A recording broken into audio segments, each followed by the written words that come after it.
तो जी राजस्थान का सफ़र देखा आपने, ये सफ़र आसान नहीं रहा, लेकिन जितने भी हमारे सीनियर हैं और जितने भी ग्रुप में काम करने वाले लोग हैं उनके साथ मिलकर ये कारवां बस आगे बढ़ता जा रहा है। और इसी कड़ी में ये कारवां अब अलवर में पहुंचा हुआ है, अलवर की इस धरती पर पहुंचा हुआ है। हमारे चीफ गेस्ट भी यहाँ पर मौजूद हैं, हमारे चैनल हेड भी मौजूद हैं। अब मैं हमारे channel head doctor Manish Sharma sir से आग्रह करना चाहती हूँ कि वो मंच पर आए, कुछ शब्द कहें जी राजस्थान के बारे में और हमारे जो तमाम गेस्ट हैं उनका भी अभिनंदन करें। सर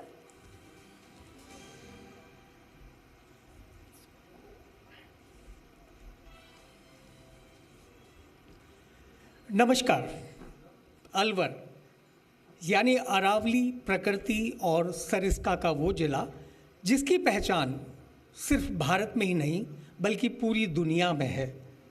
बात चाहे टाइगर रिजर्व की कहें या अरावली की सुरमई पहाड़ियों की, अलवर को दिल्ली के नज़दीक होने की वजह से काफ़ी एडवांटेजेस भी हासिल हैं। बात अगर हम करें स्वर्णिम राजस्थान की, तो यह सिर्फ एक कार्यक्रम नहीं है बल्कि जी मीडिया के सामाजिक सरोकार का एक वो मंच है जहां हम जनता और सरकार के बीच एक संवाद का काम करते हैं। जिस प्रकार सरकार की मंशा है कि जनता के बीच में आखिरी छोर तक बैठे हुए व्यक्ति तक सरकारी योजनाओं का लाभ मिले, ठीक उसी तरह जी मीडिया की ये सोच रही है कि जनता के मुद्दों को सरकार तक पहुंचाया जाए, सिस्टम तक पहुंचाया जाए और ऐसे लोग जिनमें प्रतिभा है उन्हें इस मंच के जरिए सम्मानित भी किया जाए। जी मीडिया के संस्थापक अध्यक्ष डॉक्टर सुभाष चंद्रा हमेशा एक ही बात कहते हैं कि मीडिया अगर सवाल पूछना छोड़ देगा तो सत्ता जवाबदेह नहीं होगी और मीडिया अगर सिर्फ शोर करेगा तो समाधान सामने नहीं आएगा। जी मीडिया इसी सोच का एक संतुलन है और इन्हीं तमाम मुद्दों को लेकर हम सब आप लोगों के बीच पहुंचते हैं और प्रयास करते हैं कि तमाम बातों का, तमाम मुद्दों का समाधान निकल पाए, सरकार और जनता के बीच में एक संवाद सेतु बन पाए। मुझे याद आती हैं रामधारी सिंह दिनकर जो महाकवि हैं, उनकी पंक्तियाँ, क्षमा शोभती उस भुजंग को जिसके पास गरल है, उसको क्या जो विषहीन, दंतहीन और विनीत सरल है। यानी मीडिया के पास अगर ताकत है तो मीडिया के पास संयम भी है, मीडिया के पास शक्ति है तो मीडिया के पास समाधान भी है। और इसी संतुलन को बनाए रखते हुए मेरा मानना है कि मीडिया अगर सकारात्मक भूमिका लेकर चले तो आगे बढ़ जा सकता है, साथ ही साथ जनता की समस्याओं को भी काफ़ी हद तक हल किया जा सकता है। मंच पर विराजमान श्री भूपेंद्र यादव जी, बेहद आदर और सम्मान के साथ मैं आपका यहाँ इस मंच पर स्वागत करता हूँ। भूपेंद्र यादव जी को किसी परिचय की आवश्यकता नहीं है, हालांकि मुझसे पहले हमारी एंकर प्रतिज्ञा जी ने उनके नाम का बहुत ही खुले तौर पर ये विश्लेषण भी किया था कि असल में भूपेंद्र होते क्या हैं।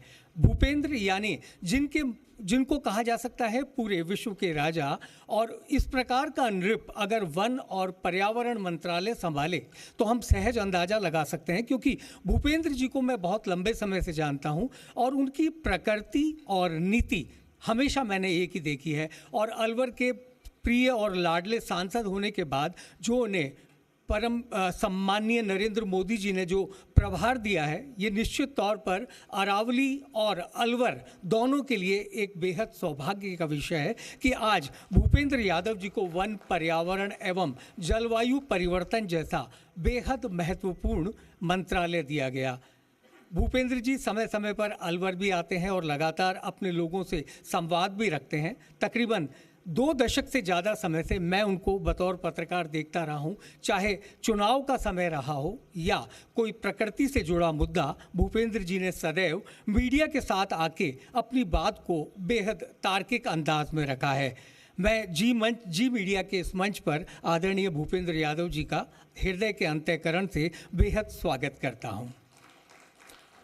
साथ ही साथ मैं स्वागत करना चाहूँगा प्रदेश के वन मंत्री संजय शर्मा जी का।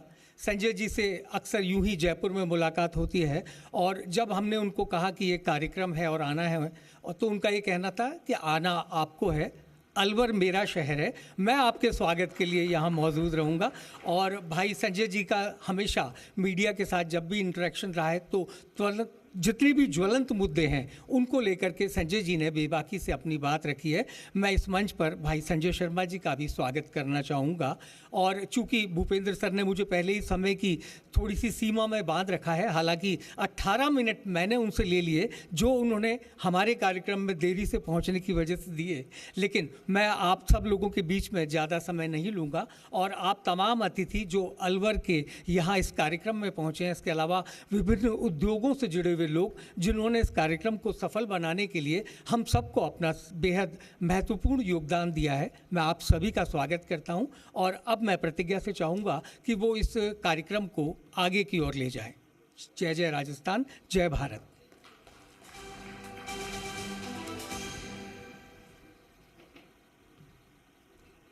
बहुत शुक्रिया सर। और जिस तरह से सर ने कहा कि जी राजस्थान का जो मकसद है वो केवल खबरों को दिखाना नहीं बल्कि सामाजिक सरोकार का निर्वहन करना भी है, और वो समय समय पर करता भी रहा है।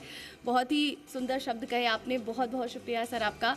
और तमाम जो गेस्ट मंच पर मौजूद हैं उनका भी बहुत बहुत शुक्रिया। और हमारे बीच सरस डेयरी के चेयरमैन नितिन सांगवान जी पधारे हैं, आपका भी बहुत बहुत स्वागत है सर। और चलिए आगे बढ़ेंगे, अब कार्यक्रम के अगले पड़ाव की तरफ बढ़ते हैं और एक एक करके अब हम अलवर की उन तमाम हस्तियों, उन विभूतियों को बुलाना चाहेंगे मंच पर जिन्होंने अपने काम के दम पर अलवर का नाम रोशन किया है। और उसके